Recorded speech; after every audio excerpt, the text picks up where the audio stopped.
Bismillahirrahmanirrahim. Assalamualaikum warahmatullahi wabarakatuh. Alhamdulillah. Alhamdulillahilladzi nahmaduhu wa nasta'inuhu wa nastahdi. Allahumma salli ala sayyidina Muhammad wa ala alihi wa sahbihi ajma'in, amma ba'd. Ma'asyiral muslimin rahimakumullah. Marilah kita bersyukur kepada Allah Subhanahu wa taala dengan membaca alhamdulillah. Kemudian mari kita kirimkan salawat dan salam kepada junjungan kita Nabiullah Muhammad sallallahu alaihi wasallam. Allahumma shalli ala sayyidina.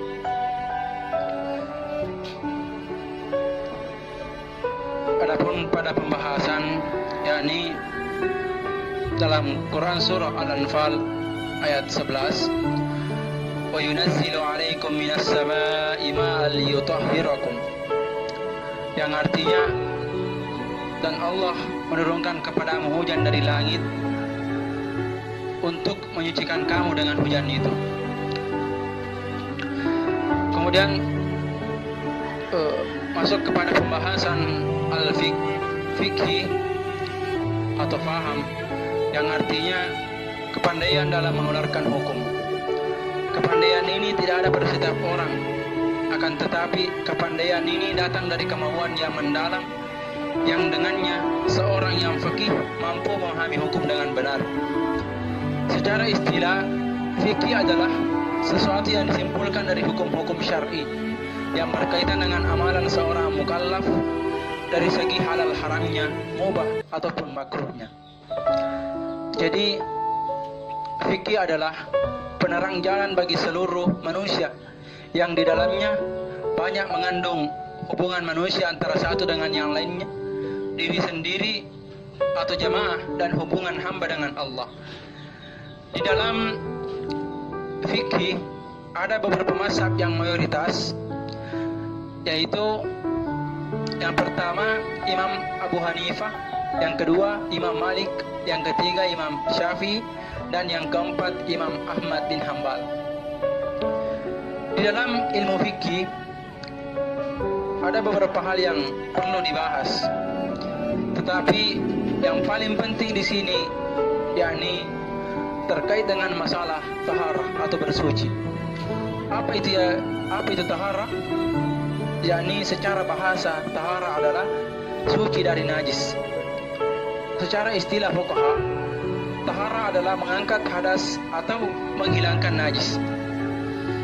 Poin pertama, air yang dapat digunakan untuk mengangkat hadas atau menghilangkan najis. Hadas terbagi dua, hadas kecil dan hadas besar. Hadas besar bisa dihilangkan dengan mandi junub, mandi wajib, sedangkan hadas kecil bisa dihilangkan dengan wudu. Adapun air yang dapat digunakan untuk bersuci, yakni misalnya air hujan, air sumur, mata air, air sungai, dan lain-lain. Imam An-Nawawi berkata, tidak makruh hukumnya menggunakan air musyammas untuk wudu, sebagaimana mazhab Syafi'i mengatakan itu tidak makruh. Sebagaimana air yang berada dalam bak kamar mandi yang terkena sinar matahari. Dan pendapat pertama itu pun mengatakan makruh digunakan untuk berwudu. Berbeda dengan air yang berada dalam bak dan sungai, karena hal tersebut tidak dapat terhindar dari sinar matahari atau air musyammas. Ketika tidak mendapatkan air mutlak untuk berwudu, itu bisa untuk bertayamum, dan tidak boleh dengan selain air mutlak atau air suci. Contohnya air teh atau air kopi.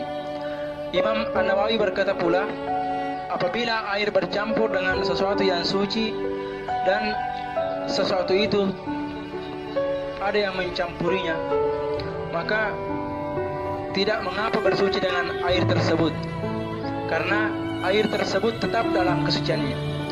Dan apabila sesuatu itu merubah air mutlak tersebut, merubah rasa, warna, dan baunya, seperti air mawar yang telah hilang baunya, sebagaimana yang dikatakan dalam hadis sabda Rasulullah SAW, al-ma'u la yunajjisu syai'un illa ma ghalaba ala ta'mihi aw launihi aw rihi. Rawahu Ibnu Majah dan Baihaqi. air itu tidak dinajisi oleh sesuatu kecuali berubah rasa, warna dan baunya. Di dalam hal ini ada dua pendapat. Yang pertama, apabila kadar air lebih banyak daripada sesuatu yang mencampurinya, maka boleh bersuci dengannya, karena ia tetap disebut dengan air mutlak. Akan tetapi jika yang lebih banyak sesuatu yang mencampurinya, maka tidak boleh digunakan untuk bersuci, karena kemutlakan air tersebut telah hilang.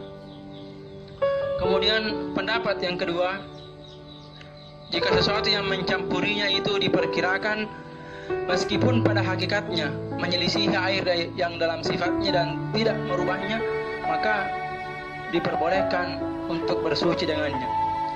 Dan jika yang mencampurinya diperkirakan meskipun pada kenyataannya menyelisihi air dan merubahnya, maka tidak boleh digunakan untuk bersuci, karena jika air tersebut tidak berubah dengan sendirinya, maka ia akan berubah dengan sesuatu yang mencampurinya atau sesuatu yang lain. Kemudian poin kedua, air yang tidak dapat digunakan untuk bersuci. Yang pertama, air yang terkena najis. Najis ada 3 macam: najis mukhaffafah, najis mughallazah, dan najis mutawasitah. Yang kedua, air suci yang tercampur dengan benda suci yang lain. Contoh, air teh dan air kopi, karena tidak dapat menghilangkan najis atau mengangkat hadas, baik hadas kecil maupun hadas besar. Air suci yang tercampur dengan sesuatu ketika telah berubah salah satu dari 3 sifat, bau, rasa, dan warnanya, maka air tersebut bisa dikatakan air yang terkena najis. Jadi mungkin cukup sekian apa yang sempat kami sampaikan melalui ceramah singkat ini. Semoga bermanfaat untuk kita semua. Mohon maaf atas segala kekurangan. Wallahul muwaffiq ila aqwamit thariq. Wabillahi taufiq was sa'adah. Assalamualaikum warahmatullahi wabarakatuh.